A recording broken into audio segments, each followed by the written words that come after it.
Tikupitirizabe kukamba nkhani za mafuno abwino ende apapa tikufuna tifunire mafuno abwino mkazi wa baba Malondela. Ndizonenatu kutitu anatangozirucha ku Zimbabwe uku endi ali ku chipatala ndithu pa bedi. Mpaka napango zimene akutitu panafasotu munthutu zosakhalatu bwinotu olo ndi pang'ono pomwe. Nawo tikudziwa baba Malondela akugwirabe ntchito yothandiza dziko lino ndi anapita kumeneko. It was a very emotional ndekutitu time kamomenti kadza kuonena kuti no kokhudza kwambiri. Tionere limodzi bwanji ka video aka nde tikaonera yonjeti chomwe tipange tifotokoza bwinobwino kodi akuti zinakhala bwanji kuti mkazi wa baba apezeke zonotino atengozi kumeneko linali liti nanga kodi no situation zikuyenda motani kwenikweni. Tionere limodzi bwanji no ka video aka.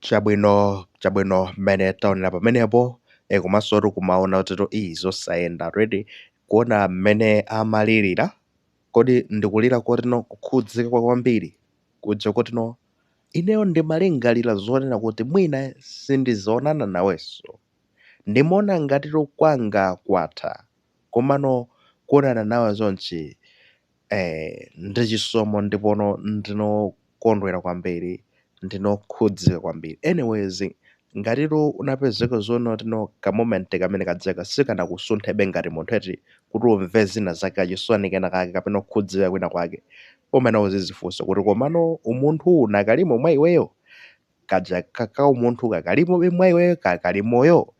Ayi mundilole bwanjino ndifotokoze nkhani yonse bwinobwino kuti zikuyenda motani.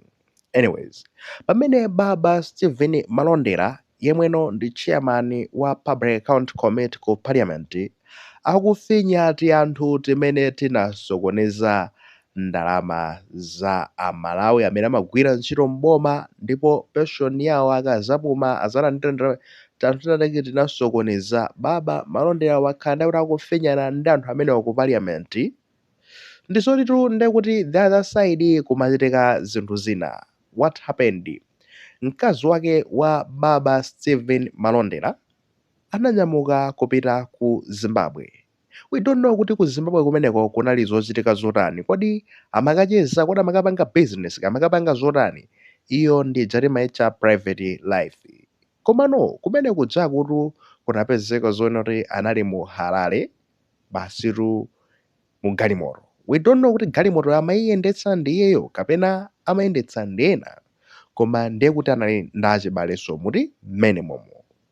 Now galimoto ijaru basitu ngozitu zosakhala bwino mpaka na achibale ake nawo akutitu a distant relative anapezeka zonena kuti atani mpakatu amwalira anatisiya pa ngoziti imeneyo. Just to tell you kungokuwuzani kunena kuti ngoziyo inaliru ya serious kwambiri.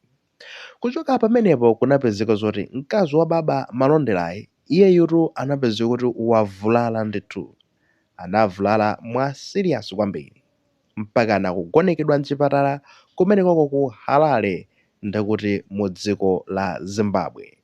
Since that time ndekuti wakhalano ali mchipatala kumafika panopa. That time nthawi yake nditino imene mukuyikamba tikukambatu za pa 15 March 2026 mwezi omwe uno pa 15 ndi pamene kwachitika zimenezo ndipo mpaka na panopa mkazi wake wa baba Malondela anakalibe muchipatala pa bedi admitted. Ndekuti baba Malondela wakhalabe akugwira ntchito yomalimbana ndi magaya amenewa komano ndekuti no pasi pa mtima akapita ku nyumba kwake akakhala payekha kumalingalira kuti koma mkazi wanga uja zikuyenda motani.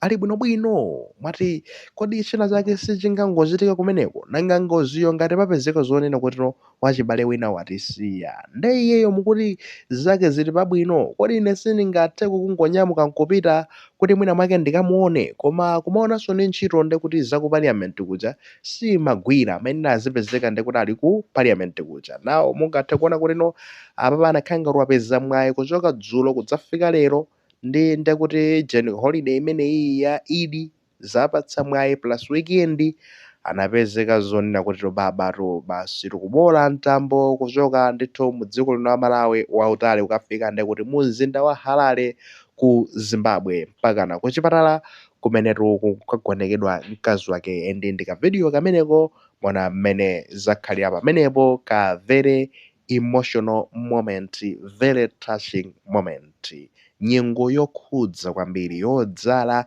ndi ma emotion. Yeah, tifotokozeno kunena kuti atabwera baba Malondera ndi ka video kameneko pa tsamba lake la mchezo la Facebook amafotokozapo zambiri pamenepo kunena kuti ndimafunabe kubalansa zinthu, ndi kuti kuzaonano mbali inayi mkazi wanga ali muchipatala serious, ndi kuti ine mbali inayi ndikuthembetsana ndi magayaja akubaja kuti nditumikirenso dziko, komanso ndinetu family mani kaya ndili ndi banja kaya ndili ndi mkazi ndili muona mkazi uyuyu sizoti ndi mkazi wamba iyayi, uyuyutu ndi mkazi wonena kuti tu ndi mayisotu ana anga tukutekoto.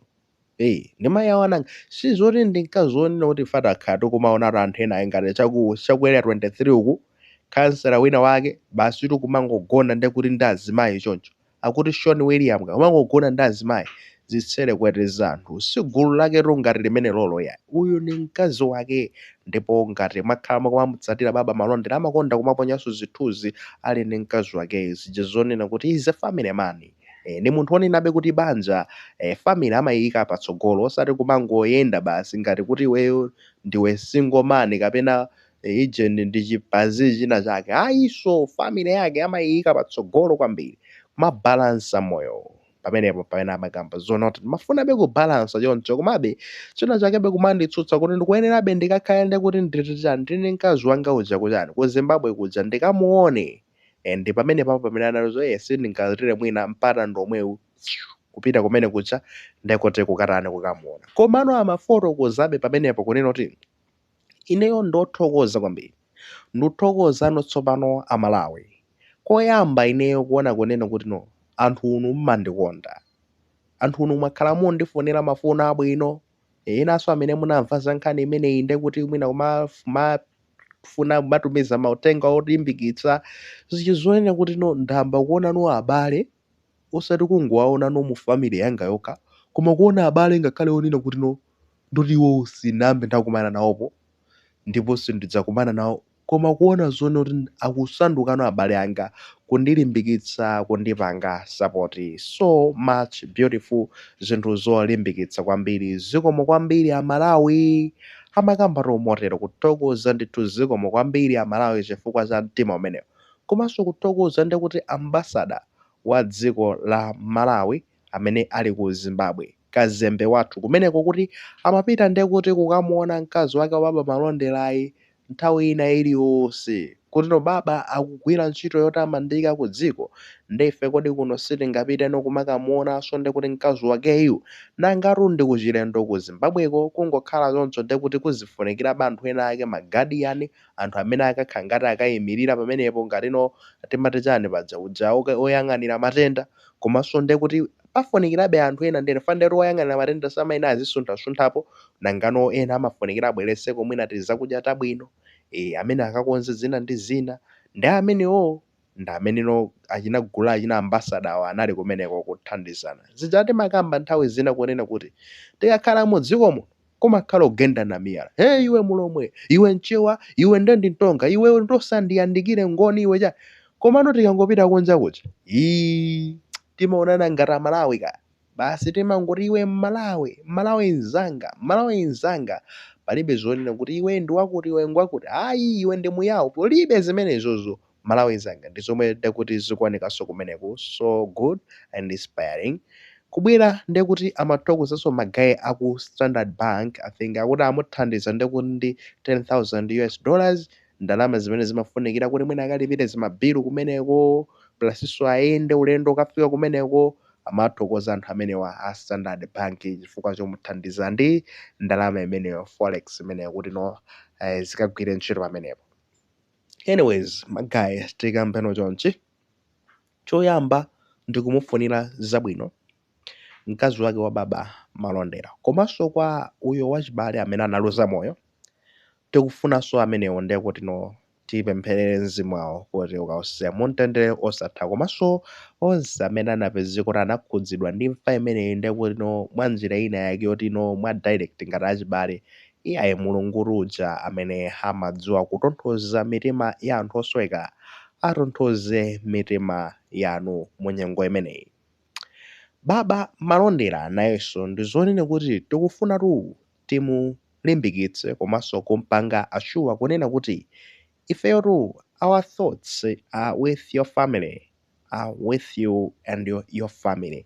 Ifeyo maganizo athu, malingaliro athu onse, mafuno athu abwino, energy yathu yabwino ndiyoti ikulunjikanso kwa inu ndi banja lanu, makamaka mkazi wanu pamene tikumufunira kuti achire mwansanga. Anakamba detail ina yake imene inakangondiponya mwina ndinakatensa ipo nkambe amanena kuti dzulo makamaka zinalifika paweso kwambiri mmene anadwalikira mkazi wangayi mwa serious mwakayakaya kwambiri sizinali bwino ya koma wapanga pull through and apapa kukhangana zitolera zabwino ndithu komano zinali zokhudza kuti koma apapa muli china chake sichichitika.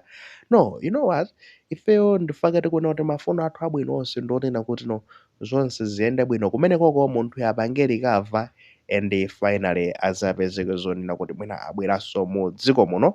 Thank you so much zikomo kwambiri chifukwa cha ntchito yotamandika imene mukugwira kulimbana ndi akamberemberewa munyengonso ngati zimene zizi zomwe mudutsamo sizopheka ya ndi zonena kuti zimafuna ndi kuti uzipereke kukhala ngati kunena kuti iweyo basi wasandukano uja odziperekano basi kuti ineyo basi panganani ndimene mungachitire ngati kuti mwina mwako ulibe family koma uli ndi family uli ndi maudindo onena kuti komatu pamudzi pano ngati ndingasowetsedwe ndiye kuti mkazi wanga nanga adzasamale ni ndani koma nkuziperekabe ndi zinthu za mtengo wapatali ndipo ndifothokoza kwambiri chifukwa cha zimenezo. Keep it up.